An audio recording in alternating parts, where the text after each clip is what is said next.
Elves and dwarves, kings and queens, villains and heroes, prophecies, magic, darkness, all common tropes of fantasy. But why? Who started this? Who said it simply isn't an adventure worth telling if there aren't any dragons? In this series I answer all those questions and more.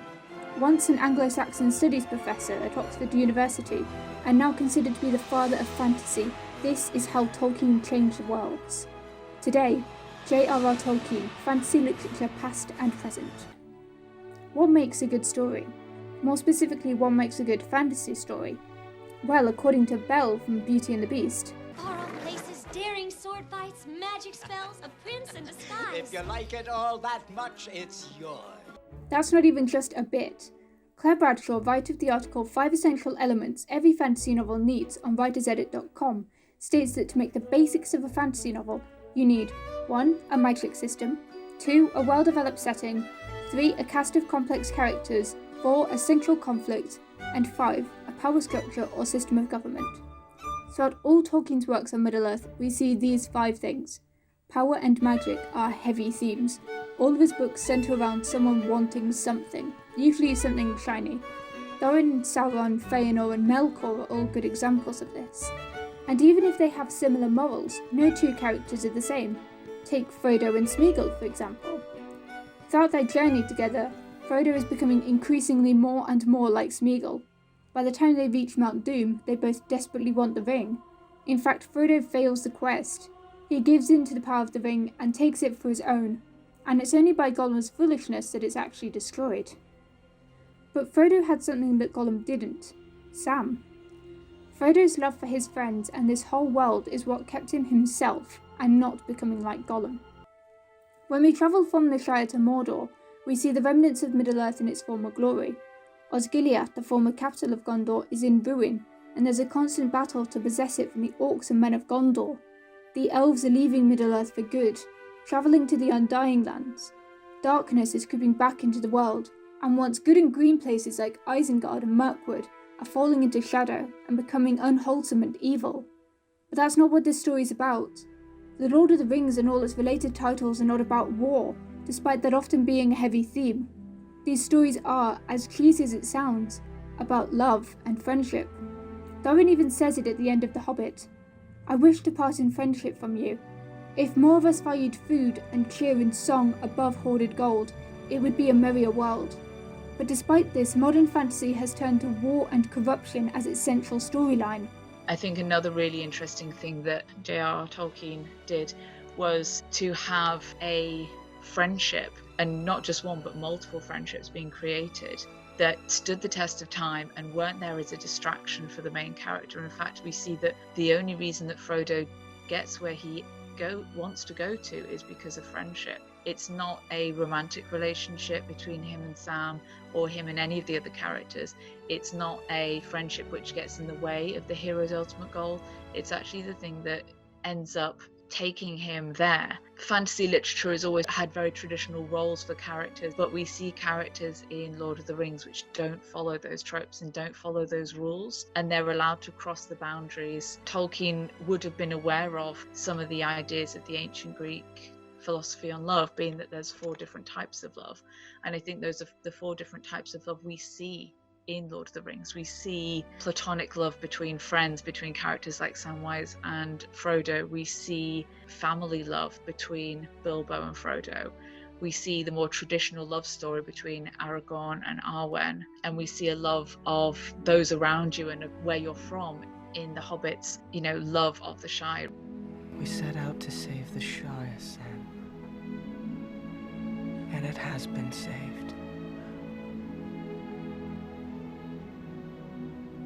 But not for me. Published in July 1954, November 1954 and October 1955, selling well over 150 million copies worldwide since its release, with 4 films, 4 spin-off films, 3 BBC radio dramatisations, a West End musical and an upcoming Amazon series. I think it's safe to say that everyone has seen a version, or at the very least heard of the story. Even my mum, who has never seen any version nor read the books, can still identify Gandalf from a picture and his famous quote. You shall not pass! What is so special about these books was that nothing like it really existed beforehand. There were fairy tales such as those by the Brothers Grimm, or Anglo-Saxon, Norse and Celtic mythologies and folklores, and there were stories such as the Chronicles of Narnia, written by Tolkien's close friend C.S. Lewis. The first one, The Lion, the Witch and the Wardrobe, coming out in 1950, whereas Tolkien's first book, The Hobbit, was published in 1937. But that was more of a Christian fable, aimed at children, and Lewis hadn't been working on it nearly as long as Tolkien had on Middle-earth. But there wasn't anything like that for adults. No epic sagas that everyone could read and enjoy, that had such a rich history, culture and lore, so that at times you felt like it could be from a lost period of Earth. Tolkien was writing these books, and the other works in the Middle-earth Legendarium, during a time when the world needed an escape. War. He signed up to fight in the First World War in July 1915 and fought mainly in France. He was a part of the Battle of the Somme, one of the most infamous battles in 20th century history. By the time the war ended in 1918, Tolkien had lost all but one of his close friends. There was no doubt that seeing the horrors of war would have an effect on anyone, and for a creative it would bleed into their work.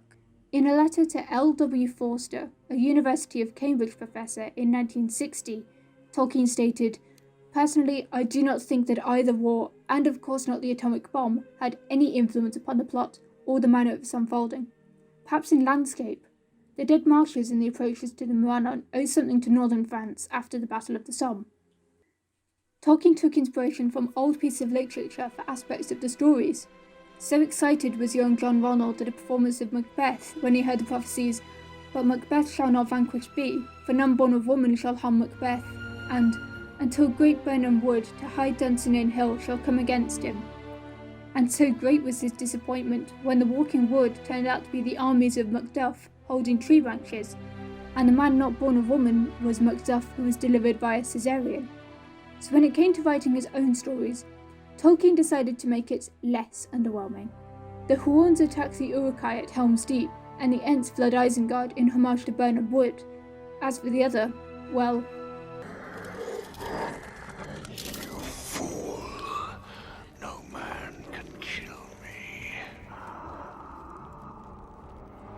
Die now.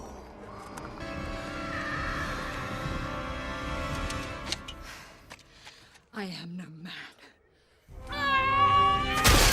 As well as Shakespeare, Tolkien included homages to Anglo-Saxon sagas such as Beowulf, a tale that he very famously made a translation of. In fact, we see this most with the Kingdom of Rohan. Rohirric, the main language of Rohan, is just Englisk, Old English, and the majority of the names are translated from that. For example, Eowyn means one who delights in horses, Greenmount means mask, and Orthanc means cunning mind. In fact, Meduseld, the Golden Hall in the capital of Edoras, shares its name with the hall from Beowulf. Another thing that I think that, Tolkien does not get enough credit for is his world building. At the time, the majority of fantasy literature would have been based on singular books produced, maybe using elements of a world that people were already aware of, or building off of what other people had already created. So think of, King Arthur, or the idea of the fairy court, building on all of these old tales.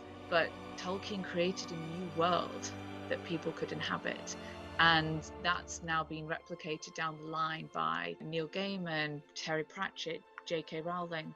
We're seeing authors unafraid and willing to create new worlds in a way that was not commonly done at the time or beforehand. It's said that there are no new ideas. Characters are often inspired by real people. Real-world events and places affect fictional events and places. But Tolkien took all of this pre-existing material, be it from his own experiences or from other pieces of literature, and invented a genre. To go forward, first look behind.